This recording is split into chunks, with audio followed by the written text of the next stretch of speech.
You can't fire the owner because Nope. he can't fire himself. Someone's head's going to roll, unfortunately, in this situation. And it's probably Stefanski and Barry. I saw on The Athletic. I don't think that's fair, by the way. Stefanski, that part. I agree. I was saying the other day on my podcast that Barry should be fired. And I said I wouldn't fire Stefanski, but a couple of people made the point of saying, well, if you fire the GM, you got to give him a chance to hire his own coach, which is fair. That's true. Mm-hmm. So I would fire Barry. I would hire a new GM.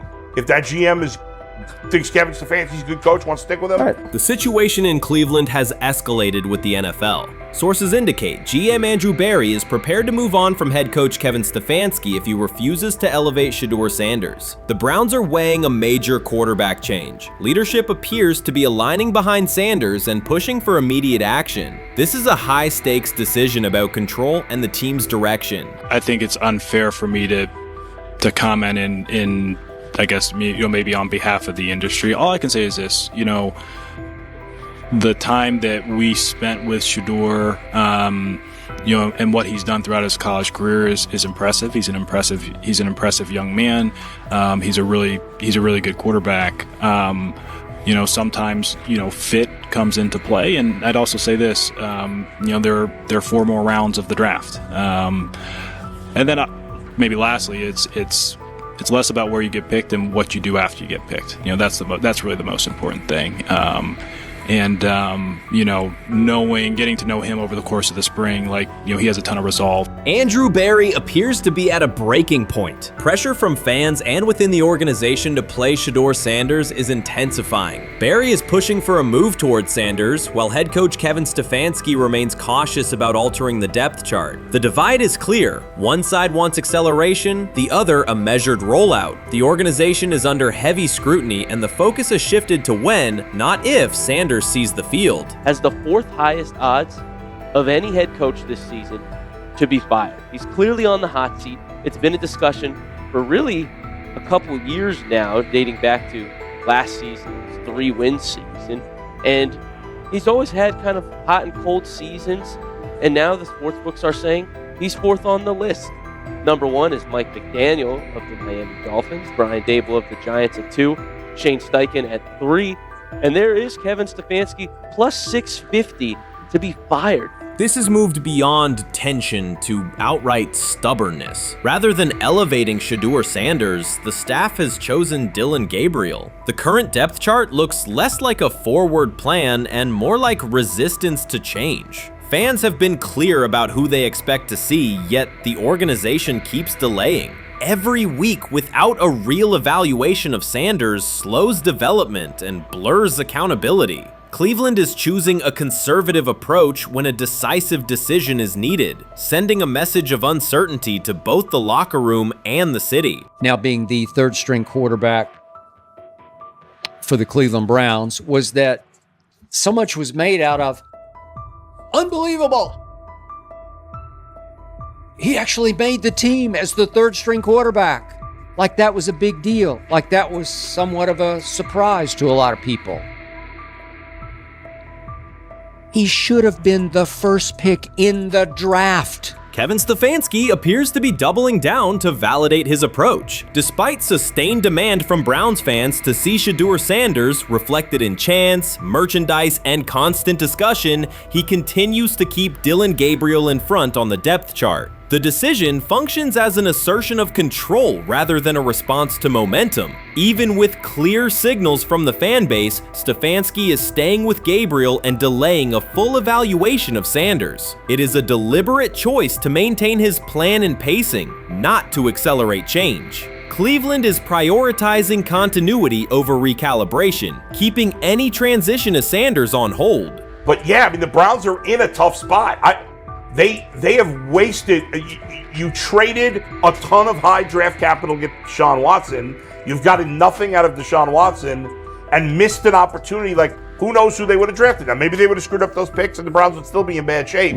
Andrew Berry is likely frustrated watching Dillon Gabriel default to conservative throws while the offense stalls. From a football perspective, this appears to be the hill Kevin Stefanski is choosing to stand on. Keeping Gabriel ahead of Shedeur Sanders has limited the unit's explosiveness and prevented a full evaluation of a higher ceiling option. Drives end quickly, field position flips, and momentum is lost while Sanders remains on the sideline. Fan patience is wearing thin. Each ineffective series intensifies criticism and shifts scrutiny toward the coaching staff's criteria for the depth chart. With every additional snap for Gabriel, the decision reads less like an open competition and more like rigid adherence to a plan that isn't producing results. The optics are clear. A dynamic quarterback sits while a cautious approach keeps the offense in neutral. If this continues, accountability questions will grow inside and outside the building. What performance benchmarks keep Gabriel ahead of Sanders? When will Sanders receive first-team reps in live situations to allow a fair comparison? The front office must decide whether to preserve continuity or pivot toward a timely assessment of Sanders. The longer the current approach stays in place, the more it signals stubbornness rather than adaptation, and the more pressure mounts to realign the plan with on-field output. I honestly see it happening if the Browns lose a bunch of games. Like if they get 5 wins or less, I see the report coming out now that Stefanski will be fired. I don't want it to happen. I want the Browns to be good, win a bunch of games. I think that they're going to be a team that is slept on and can at least get 7 wins, which is why if they don't, I see Stefanski getting all the blame for that, and there'll be a new coach in Cleveland. Because their players, to me, are there once again. We've talked about the incredible rookie class. The approach in Cleveland lacks consistency. One week, Andrew Berry signals he wants Shedeur Sanders on the field. The next, Dillon Gabriel gets the reps and the plan stays conservative. Through it all, Kevin Stefanski shows limited urgency despite pressure on his job security. Fans are asking for an offense that can push the ball, change field position, and produce points. Instead, the unit leans on short throws and cautious sequencing. Gabriel's play keeps the ceiling low and momentum static, while a full evaluation of Sanders is postponed. The result is growing frustration and a clear disconnect between the front office, coaching staff, and expectations in the stadium. The NFL tried to teach him and his father a lesson. You don't act like that. You don't talk like that before a draft. We'll show you how our game is played. We will watch you plummet all the way. I think he would have gone undrafted except for that owner in Cleveland. And he is the key to everything because he is something of an against-the-grain maverick owner. He's kind of a wannabe Jerry. Fan speculation is growing. Some believe Kevin Stefanski lacks confidence in Shedeur Sanders. Others think he's prioritizing Dillon Gabriel for reasons unrelated to performance. A more extreme view claims Stefanski is manipulating outcomes to secure a buyout. Whatever the motive, the risk is clear. This approach is straining his relationship with GM Andrew Berry and alienating the fan base. Pressure is rising, Berry's patience is running out, and supporters have shifted from requests to demands. If the current plan continues, calls for a change in quarterback and accountability will intensify. They say training camp decides depth charts, but Shedeur Sanders began fighting for his job long before he will step inside the Browns facility. While most first-year players squeezed in one last vacation, he slipped onto a private field in Texas, strapped on Cleveland's helmet and shoulder pads, pulled a fresh number 2 jersey over his chest, and started rifling timing routes as if it were the opening drive of week 1. No cameras, no hype track, no product placement, just sweat, cadence, and ball placement. A rookie does not rehearse in full game gear unless he already envisions himself commanding the huddle. Plenty of observers shrug that clip off. They insist the 5th rounder, quote, isn't ready, cling to depth chart conventions, or whisper that the name across his shoulders did most of the talking on draft day. Maybe it is the Deion connection, maybe it is a preference for prospects who blend quietly into the background, or maybe the league's gatekeepers fear the possibility that the kid is better than the quarterbacks they have spent months promoting. Whatever the motive, the countdown has started, and video rarely lies. Shedeur Sanders is not preparing to arrive. He is preparing to lead. Footage of a 22-year-old quarterback running live reps in July should dominate highlight loops, but it barely registers on national outlets. Why? It ruins the tidy narrative. The easy storyline paints Shedeur as a pampered legacy prospect banking on his father's fame. Yet the tape shows something different. A rookie drenched in afternoon heat, drilling footwork, calling protections, and imagining cover 2 rotation before the first official meeting ever takes place. Elite mental prep looks boring on social feeds. It looks devastating when the season starts. Walk into Cleveland's quarterback room and you step into politics, not simply competition. Joe Flacco, a Super Bowl MVP in decline, carries institutional trust. Kenny Pickett, rescued from Pittsburgh's reset, carries hometown intrigue. Dylan Gabriel, the third-round system fit, carries draft capital the staff must justify. And then there's Shedeur, the lightning rod whose presence alone spotlights every bias in the evaluation process. Coaches frame it neatly. Rookies must wait their turn. The truth is less polite. Practice snaps are currency. Perception is elastic, and early allocations already favor Pickett and Flacco. It is the oldest playbook in the league. Lock vets into the headline roles before pads even crack. Then let repetition shape reality. Sanders refuses to cooperate. He is not a 4th-string camp arm. He has engineered game-winning drives under national scrutiny, operated against live blitz looks most prospects never face, and more than any quarterback in the room, documented his own off-season obsession. No social media rollout, no brand consultant, just pads, cleats, and an unlit practice field. If his last name were Smith, pundits would label him the sleeper of camp. Instead, politics trails every throw. Training camp rotations expose organizational intent. Beat writer Fred Greetham already reports that Pickett and Flacco will open with first-team reps when veterans report July 23rd. Gabriel grabs the developmental snaps, leaving Sanders the leftovers. That isn't performance-based, it's narrative-safe. Gabriel doesn't threaten hierarchy, Sanders bends gravity. Watch the details. Does Shedeur steal 11-on-11 snaps with the twos? Does he run red zone installs or 2-minute drills? If he does, coaches are admitting he is forcing his way in. If he doesn't, they are postponing the inevitable. Either way, the private field reps have sharpened his timing and condensed his release. He is not hoping for an opportunity, he is prepared to seize one the instant it appears. Cleveland's joint practices amplify that tension. First come live periods against the Panthers, then sessions with the champion Eagles. Those reps belong to the starters, so Flacco and Pickett will absorb most of Carolina's disguised pressure and Philadelphia's exotic fronts. Sanders' proving ground will be the preseason opener on August 8th. Under the stadium lights, he will get entire series, real reads, pockets collapsing for real. If his command mirrors the footage from Texas, coaches will have to answer why he never saw earlier work.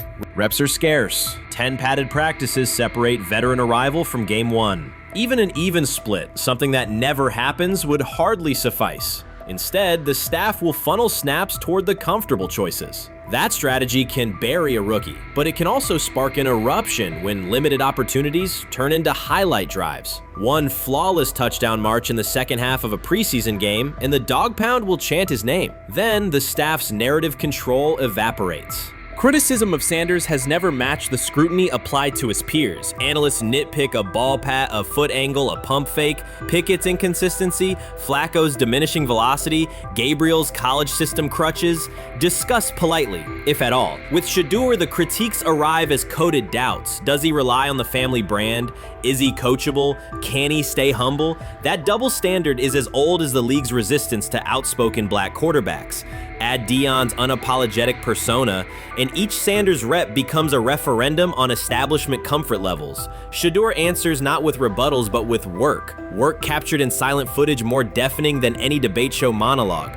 Quarterback drama masks broader roster cracks. The Browns receiver group is crowded yet unproven. The safety room failed to create turnovers a year ago. Interior defensive linemen are still rehabbing, and the offensive line must retool on the fly. Which quarterback can navigate that turbulence? Flacco's pocket mobility is limited. Pickett's confidence remains fragile. Gabriel is months away from processing NFL disguises. Sanders, forged by perpetual doubt, offers poise under chaos and meticulous preparation, a combination this franchise has lacked since, well, almost forever. Forget politics, depth chart etiquette, and recycled sound bites about developmental timelines. The only metric that counts now is who did the work. Sanders pounding through full gear scripts in late June is not vanity, it's vision. While the league sleeps, he refines his drop steps. While media speculate, he rehearses third down checks. He has already decided what he is. The organization must decide if it can recognize it in time. The preseason will provide the answer. Live bullets, real blitzes, stadium noise. When those throws leave his hand under pressure, no one will discuss ball pats or surnames. They will ask how a quarterback this prepared slipped to round 5. And if the performance matches the preparation, excuses about lack of reps will dissolve. It will be production against perception, and Shedeur Sanders has been producing where no one could see.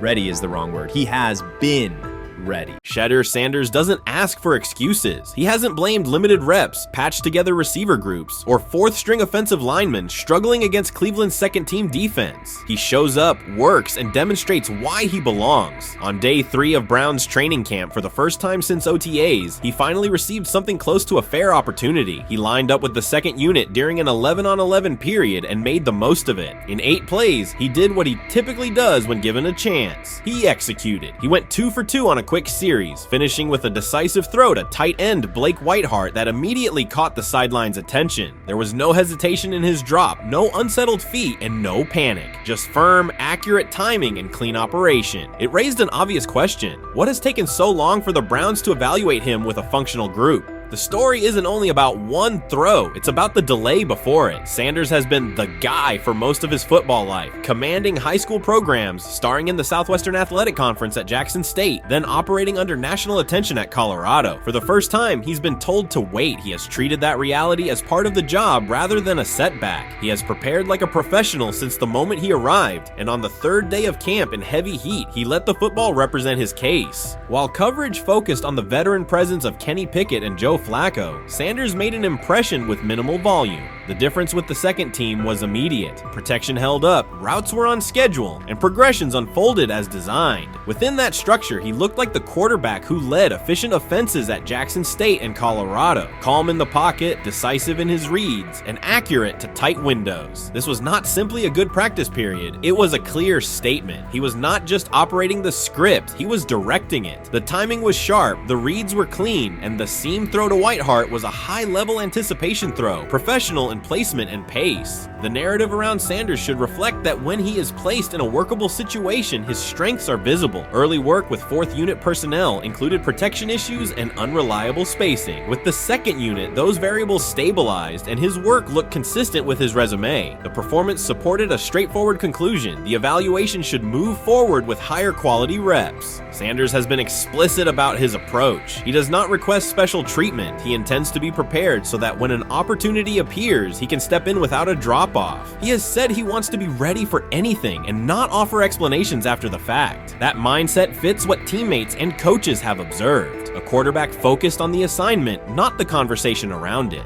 The conditions were demanding: relentless sun, heavy humidity, and a practice tempo that stressed decision-making. Many players fatigued as the session wore on. Sanders did not show signs of rushing reads or forcing the ball. He managed the pocket, reset his base when necessary, and continued to deliver on time. The path he has taken, HBCU starter in the SWAC, then Power 5 starter under constant attention, has prepared him for compressed evaluation windows. He has been under scrutiny for years. The heat did not change his process. He moved defenders with his eyes, anticipated breaks, and stepped into throws with balance. The crowd was not chanting his name, and there were no ovations. That was irrelevant to the task. He is focused on the locker room and the staff, and he is building credibility the same way he did at previous stops, by being reliable when the ball is snapped. Quarterbacks coach Bill Musgrave has emphasized ignoring external noise and keeping attention on install, footwork, and timing. Sanders is familiar with the dynamic. He has been followed by cameras and commentary since his early teens. He has experience living with attention and still adhering to routine. Under heat, with a narrow set of snaps and multiple decision points, he stayed composed and effective.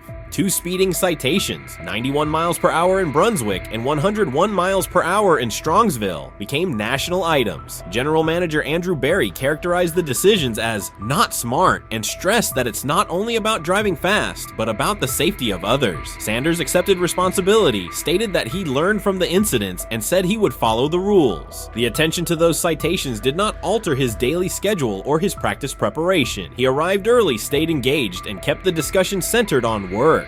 Away from the field, he spent time at Rainbow Terrace in Cleveland after a significant apartment fire, distributing supplies and checking on families affected by the incident. There was no formal media rollout around the visit. It was an instance of direct engagement with the community without publicity attached to it. That reflects the same approach he shows inside the building. Do the work first. Sanders treats each rep as if it might be his last for the day and his only chance to show a specific element on tape. He prepares for protections, cadence variations, route adjustments, and timing with a level of detail that compresses the learning curve. When he is not under center, he studies coverages from the sideline, charts plays, and reviews video before and after practice. He writes down the next day's calls so he can anticipate checks. He has reference using virtual simulation tools to replicate snaps he does not receive physically. That is not a passive stance, it is an active attempt to reduce the distance between classroom and field. He is building relationships across the roster, not just with projected starters. He communicates with defensive backs to understand what they see and how they react to certain stems. He spends time with offensive linemen to align on cadence and protection calls. He connects with newer players away from the facility so that communication improves in practice. That is practical leadership, consistent, low visibility work that becomes obvious when the ball is snapped and the operation is smooth.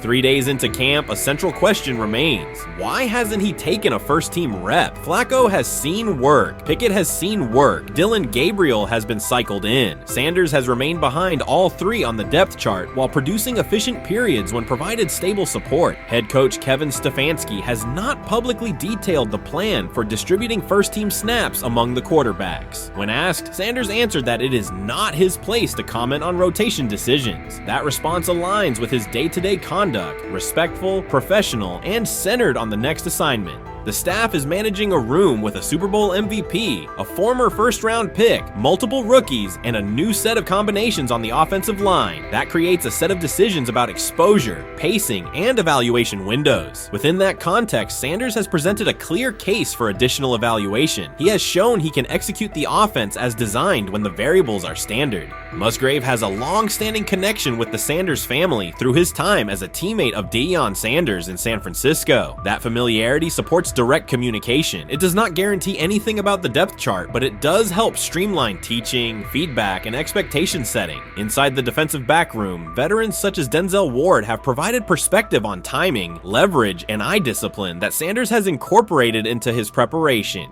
He is operating without the immediate family structure that defined his college environment. Away from his brother Shiloh and his father Dayon, he is managing his own housing, nutrition, recovery schedule, and all the smaller tasks that accompany an NFL routine. Those adjustments matter because they influence consistency across a long camp. He has treated those responsibilities as part of the job rather than distractions, which is reflected in a steady daily approach. What he showed on day 3 with the second unit was not a surprise to those who have tracked his prior work. It was a continuation of a profile, efficient sequencing, clear timing, and consistent ball placement when protections and routes hold up. The 8-play period was short, but it was enough to reinforce the point. He doesn't need a large sample to demonstrate baseline operation. He needs a fair sample to test ceiling and adaptability. There is also the matter of perception. Public attention concentrated on the speeding tickets and the general manager's response. Less attention fell on the preparation, the efficient period with the second team, or the community engagement at Rainbow Terrace. That imbalance is common in training camp narratives. Sanders has handled it by keeping his answers simple and his focus on football. He has not tried to redirect the conversation. He has done his work and waited for additional reps. The objective next step is straightforward. Expand the evaluation with higher unit personnel and standard opponents. That does not require a complete reshuffling of the depth chart. It requires allocating a defined sequence of first-team snaps so that timing with starting receivers and protections with starting linemen can be measured on tape. The staff can then compare operation speed, accuracy under pressure, red zone decision-making, and 2-minute mechanics against the other quarterbacks. That is the most direct way to clarify the competition. None of this dismisses the experience or track records of the veterans in the room. It emphasizes that the purpose of camp is to test assumptions with current performance. Sanders has provided enough evidence with the second unit to justify a broader look. He has shown that the pace of his feet matches the pace of his eyes, that he can hold safeties with his shoulders, and that he can drive intermediate throws without float. He has also shown discipline to take the clean completion rather than force the vertical shot when leverage dictates otherwise. Every day, he has addressed the controllable items, meetings, note-taking, install recall, cadence management, and post-practice review. He has not asked for public public guarantees. He has asked for an opportunity to compete on comparable terms. The 8-play sequence with the second unit was a small but clear example of what he can do when those terms exist. The staff's communications have been measured. Stefanski has not laid out a schedule for first-team rotations publicly. Barry addressed the speeding incidents directly and emphasized standards for decision-making off the field. Sanders accepted the criticism, adjusted his behavior, and moved forward. Those are the relevant facts. What remains is a football evaluation that can only be completed by giving him snaps with the top group and measuring the results. If that evaluation occurs and he performs at the level he showed with the second unit, the conversation will shift from potential to placement. If it does not occur, the question will persist through camp. Why not test the full picture? Sanders has built a case based on preparation, poise, and execution. He has demonstrated leadership by building relationships across the roster. He has shown maturity in handling external issues directly and moving on. He has given the staff reasons, on the field and in the building, to continue the process. 3 days into camp, he has answered everything within his control. He has shown growth, discipline, and consistent operation. He turned early fourth-team disarray into learning, then executed cleanly when moved to the second unit. He kept the discussion on football when outside topics threatened to dominate. He has not tried to win a press conference. He has tried to win every rep. If he continues to stack days like this, the next step is logical. Evaluate him with the starters, document the results, and let the tape determine the depth chart. Until then, he will continue to prepare, continue to compete, and continue to present the same message through his play.